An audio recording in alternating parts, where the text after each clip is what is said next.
Now, the Dreamcast was able to pack a lot of games into its very short life, but a lot of what we got were often just PS1 ports. They didn't really show what the console was capable of. So today I want to recommend a few games that are not only good to look at, but are also fun experiences too. So let's take a look.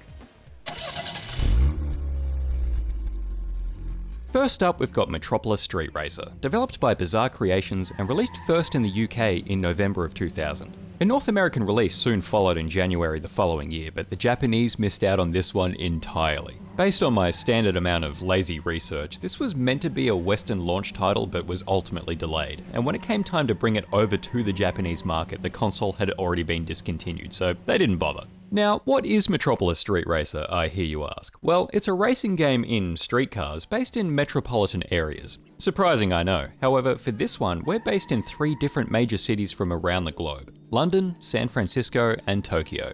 These cities are recreated with great detail. At least I assume so. I've only been to Tokyo, but hey, they had the bloody hotel that I stayed at in Shinjuku. I couldn't believe it when I saw it. I thought it was bloody hilarious. Anyway, we've got a lot going on screen here. Car models are really sharp too, and while it's barriers galore around the streets, these places feel more real than anything we'd seen in a racing game before. This is back when generational leaps were actually a thing, so while a game like Gran Turismo pushed what was possible for the PlayStation, MSR pushes us into new territory for the next generation. Everything looks great here, from the texture work on the roads, the shadows from the cars, the track marks. Oh, and the driver is actually animated here. He's not just some stiff model that maybe moves his arms on the steering wheel a little bit. I almost always play racing games set to manual transmission, and I was very pleasantly surprised the first time I played this, seeing old mate here shift gears as you go up and down. How cool is that?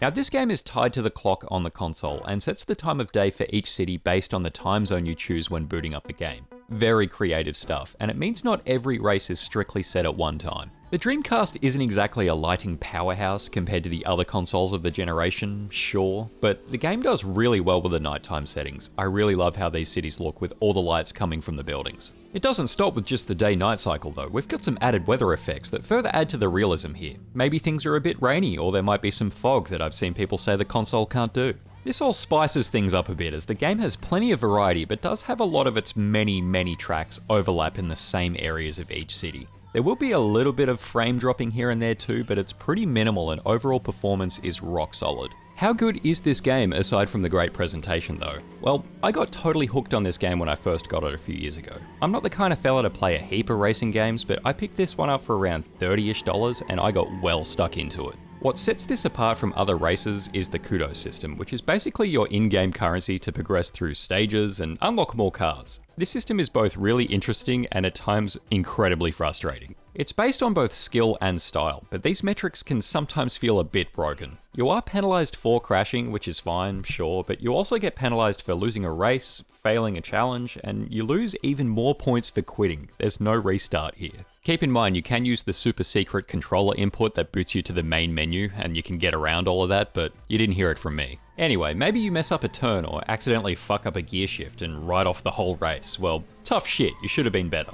I kinda like this system, but it does shit me up the wall sometimes because this game gets super difficult. The rubber banding is brutal, so you've got to be on your toes, and oftentimes you'll need to drive super aggressively. What that means though is that you might qualify in a race, but you still go into the negative on points because you crashed so much. At least the cars are satisfying to drive though, and I love the challenge of much of this game overall. The roster of cars is decent too, so there's heaps to unlock. Coming back to this after some months, the game did kick my ass though, so I probably should have picked some easier levels to show off.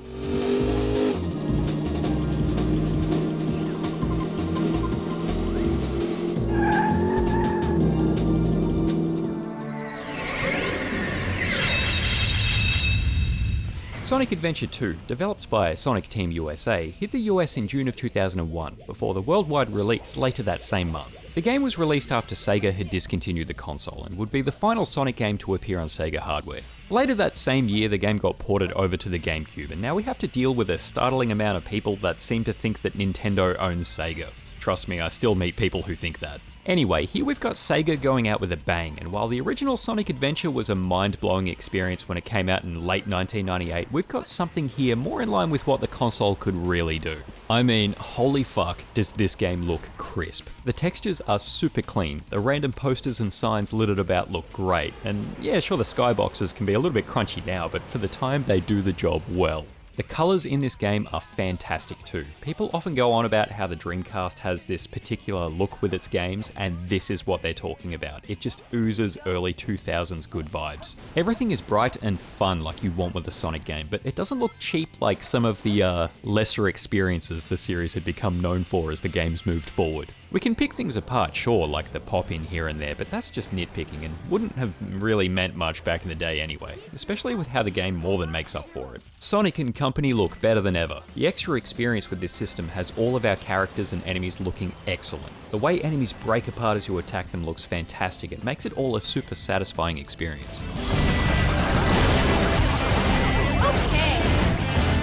Sonic Team had laid the groundwork well with the original game, putting that together in under 2 years and getting it out for a new system. While I've seen many people say they prefer that game, from purely a technical standpoint, this is just taking things to the next level. The performance is exceptional with this game. I'm never running into any chugging, the only poor performance is me sucking at the game. This obviously had a very short development cycle too, which would be just insane for a game of this caliber these days. The opening level is one of the best showcases for the system. It's Sonic at his best, if you're actually good at the game, unlike me. It's a great level to get you started with the mechanics of the game, but when the truck crashes in to chase you down the hill, this moves into iconic territory. The bits and pieces flying everywhere as you make your escape is reminiscent of the classic moment with the whale in the first game. Which one is more iconic? I don't know, what do we think? I could go with either really, just like I could go with either game because both of them are pretty awesome. People tend to be a bit divided on these games these days, and while I can see why, both games were really well received back in the day. I picked up the first game with my Dreamcast some years back now and eventually got my hands on this game a couple of years ago at a market for 20 bucks. Yeah, 20 bucks. The guy had mislabeled it as Sonic 2 and all that was missing was the front artwork. Hell, these cases are worth more than 20 bucks. The game did need resurfacing, but once I sorted that, I had a really good time with this one, and I'd still jump in every few months to play some of my favourite stages. Keep in mind you will have to spend a bit of time getting a grip on the platforming and the, at times, shitty camera. It is from an era where most 3D platformers didn't quite have that tightness down yet. Jumping between rails can very quickly go wrong, and it can be just a little bit annoying, but targeted attacks generally work well enough. There's a level of jank here that you need to learn to work with, but it's fine. I mean, not every game can control as well as Rayman 2. I don't mention that in this video, but a side note, Rayman 2 is fucking awesome. Anyway, this game breaks things up quite nicely with the standard Sonic-style mayhem, some third-person shooting levels, and those boring Knuckles levels where you're just searching for emeralds. He's lucky the music is good. I mean, one of the strongest parts of this game is the soundtrack. It tends to make up for some of the weaker parts, because at least if it's a drag to get through, you'll have something to jam along with. There is a plot here too. It's more of your standard shit with Robotnik and the Chaos Emeralds. I don't give a shit, you don't give a shit. We're just here for some fun gameplay, and when this game locks in, it really locks in, so go check it out.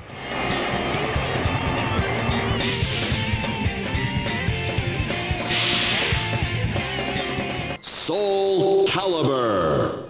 Soulcalibur was developed by Namco and first released in arcades in mid-1998. This is the sequel to the very successful Soul Edge, which was received both well in the arcades and on the original PlayStation. No console release for Namco's fighting rival at the time, but the port of the sequel more than made up for it. This isn't just a straightforward port either. Soulcalibur was originally developed on PlayStation-based hardware, and a lazier team of the time could have very easily just ported over a slightly better than one-to-one version of the game, but here they went all out and made it one of the most iconic experiences in gaming history. Just a quick disclaimer here, I'm using my housemate's copy of this game, and this is literally my second time playing it, so some of the gameplay here is going to be a bit rough around the edges, to put it mildly. Anyway, the development team used the added power of this console to give Soulcalibur a complete overhaul. The polygon count is increased, the levels are far more detailed and lively, and we don't have to worry about that classic PlayStation wobbliness. This is not to say the arcade version looks bad either, I think it looks good for what it is, essentially a PS1 level game, but when this game hit the Dreamcast in 1999, people got a glimpse of what this generation was truly capable of.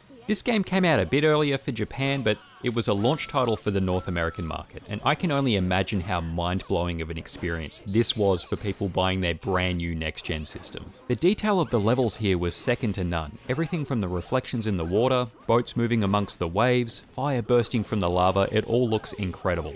Even the subtle bits and pieces with the rain or bits flying through the air during a fight just add that bit of extra oomph to the experience. Let's not forget the character models either. We've got a decent roster here and all of our fighters look excellent. The way their clothes and hair move in the wind and how everything lights up with different moves is just epic. The shadows look bloody excellent too. This would have to be the best I've seen for the system. Good shadows are often something I'll look out for with older games, and rather than just a little circle or parts of the body that you'd get in other games, we've got everything on display here, including the weapons.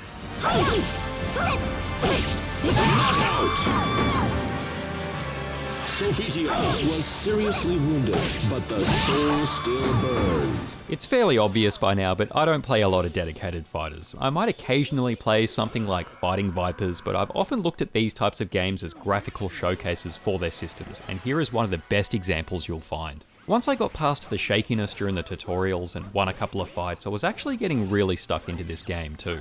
These days this genre has nowhere near the level of popularity it had in this golden era, but this is a game that managed to stick out during the thick of it. There are the iconic games that we all remember, sure. Everyone knows games like Mortal Kombat, Virtua Fighter, Tekken, but everyone wanted a piece back then, so you did get a lot of crap to go along with it. Not here though. There is a reason why this is the second highest rated game ever on Metacritic. I mean, yeah, it's not the best reference point for things, but it speaks volumes that a fighting game from the 90s is put above insert your favorite game here. Unless of course that favorite game is Ocarina of Time. There's more freedom of movement than ever in this game, and the moves are super satisfying to pull off. Oh, and it is quite funny walking off the edge of a stage after knocking your opponent off too. You gotta do it every time, it's the rules. The various game modes here encourage a good amount of replay value too. I had a lot of fun going through the team battles. I got my ass handed to me the first time around, but came back with a vengeance the second time. I feel like the balancing here was really good for a noob like me. I didn't really have to resort to much button mashing either. I did have to get used to the A button being a block though, that was kinda weird. Oh, and even if this game sucked, it would be well worth it for the silly announcer. This dude's voice is fucking iconic and is worth the price of admission alone. Thankfully, this game does not suck. It is super awesome, and I recommend it to everyone, even if you aren't that big of a fan of fighters. This victory strengthens the soul of Sophia. You win!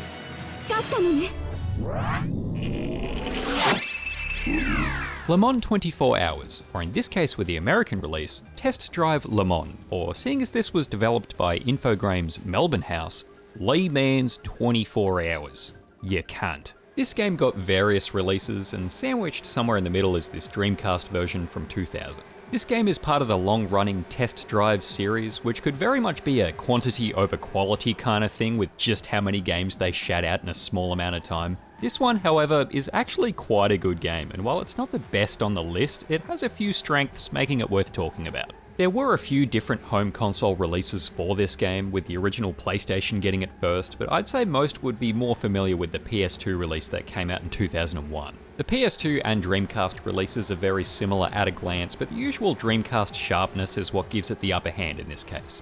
Feel free to go and check out some comparisons with that, or just take my word for it. I don't know, I only have one copy of this game. Now, the menu screens are a bit whatever, but you know you're at least in for a treat when you see these great looking car models. You'd expect as much for this kind of hardware, so the real impressive stuff comes when you go into your first race.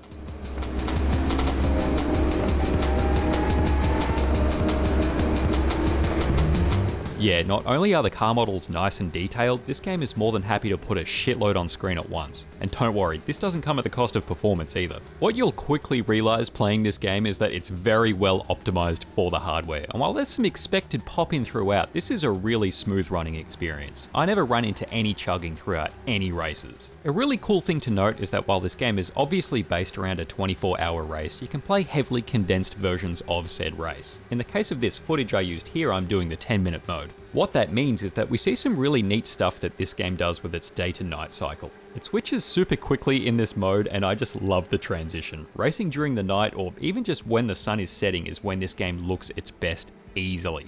The setting sun reflecting over the cars as you're driving around the track, seeing the lights in the distance as you make your way around a bend, it's all fantastic stuff. That's not all though, we do get some rain to go along with this too. If anything was gonna chug the frame rate, it would have been this, night driving in the rain, but no problem at all. This is done very well for the time, especially given that I can't imagine this game had much of a budget at all.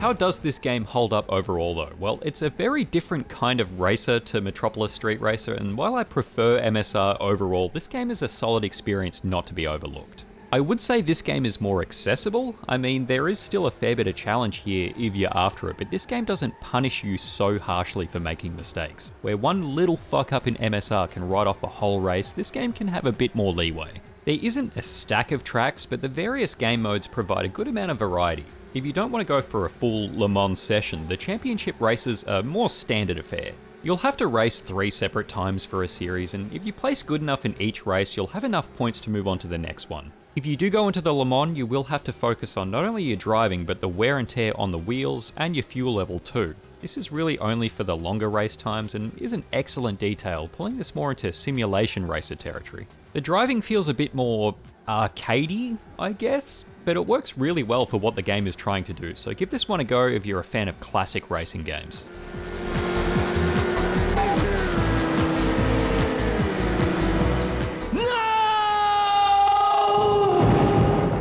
Yeah, I know, this one is too obvious, but I've got to bring up what is not only the most important Dreamcast game to be released, but one of the most important and influential games of all time. Developed by Sega's legendary AM2 team, this game started out as a Virtua Fighter RPG for the Saturn, and eventually ballooned into the most expensive game ever made at that point.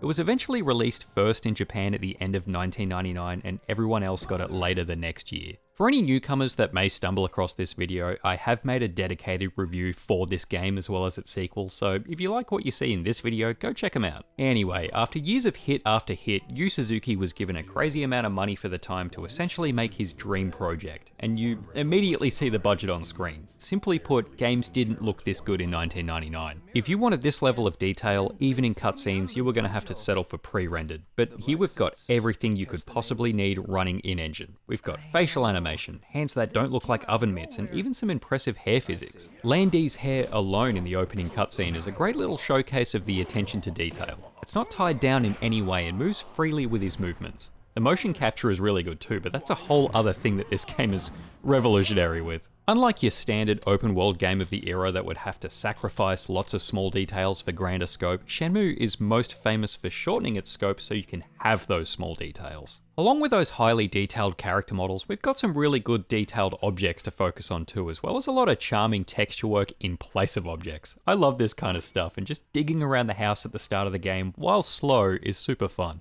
This game doesn't hold back when you're getting out and about in Yokosuka either. While we don't have a large overall map to explore, the different parts of town look fucking fantastic. I get so engrossed in this game anytime I play it. Sure, games are more detailed now and graphics are technically better, but for this game to come along and do its best to present a real, believable slice of life in 80s Japan is nothing short of sheer brilliance.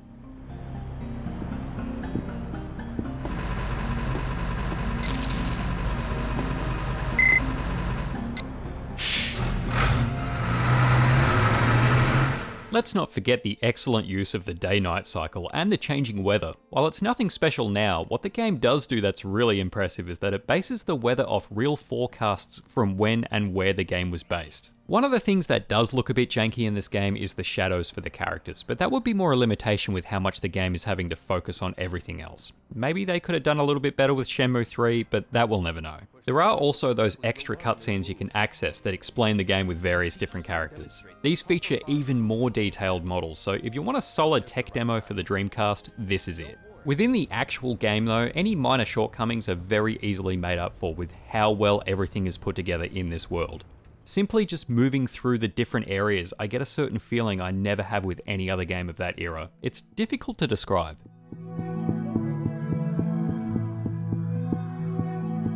I could go on about this game for a while, but I'll keep things brief and just recommend you go check out my review of this game if you haven't already. It's such a fascinating part of gaming history for so many different reasons. I don't recommend it like I would recommend other games of the era, like say GTA 3, which is far more accessible for its action and mayhem. Here we take on a more quaint approach, to say the least, and while GTA 3 filled a need of a younger me who was born in the mid-90s for reference, I find myself thinking about Shenmue far more now. It's not perfect at all. In fact, this game can be rather stubborn, and the sequel brought along a number of improvements, but this is a game I embrace warts and all. I will say though, as someone who plays these games on Dreamcast, I wish I could play this in Japanese with subtitles like the second game, because while the bad English voice acting is fun for the charm, it would be an overall better experience in Japanese. The second game I think is the best game on the Dreamcast, but many out there do prefer the first game, and I'm not going to take that away from anyone because this game is fantastic too, so definitely check this one out.